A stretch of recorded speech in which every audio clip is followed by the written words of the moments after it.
Welcome back.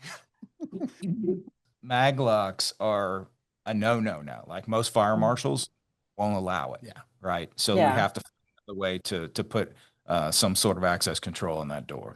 I think the high level summary would be for all glass doors, we can now pretty much do anything on an all glass door that you can put on a storefront door or wood Hmm. door frame, whether you're using center lock housings to get your mortise locks and cylindrical locks.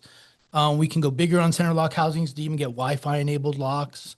And now we're using electric strikes and latching at the head and so forth and getting away from mag locks. So Yeah. Can you guys explain? Because Dan, you said when there was the locking at the bottom, and I think mag locks falls into the same category, why those are against code. Can you explain that to the audience?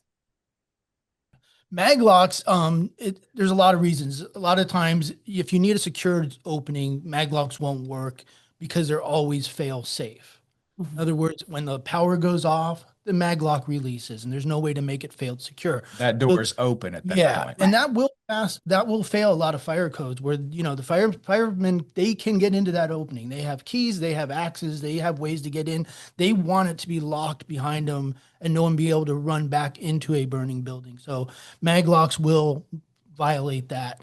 There's also codes where on a maglock you need a request to exit button within 6 feet, which when you have an all glass door, a lot of times you have an all glass wall.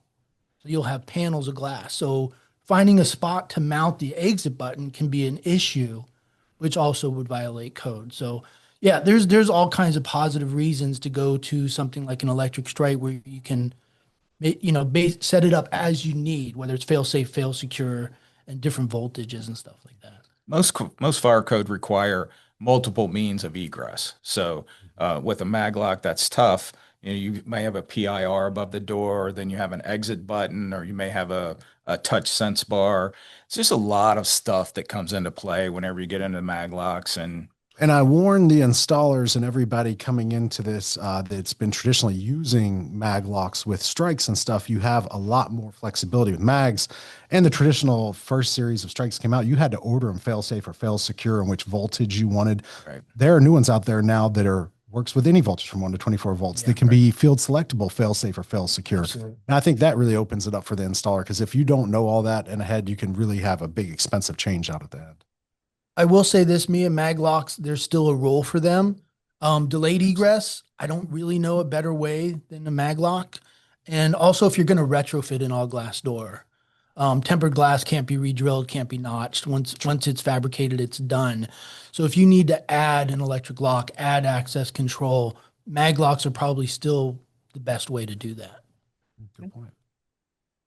Can you guys explain why we're seeing such an uptick in interest in, both glass and aluminum? Like what benefits are those bringing to buildings and facilities? I'll jump on it first. Yeah, just like what we have here, right? The natural daylighting. As you can see, we look a little shiny at the Not back. because our foreheads are so large.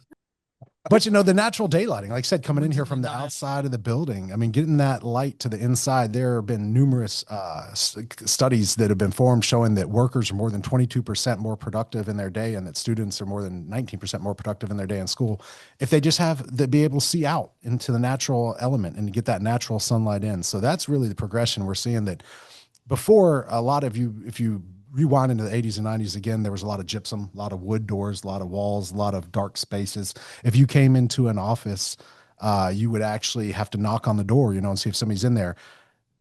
With COVID, things changed a lot, obviously, too. Before that, we had the true divided workspaces, offices. Then we had cubicles.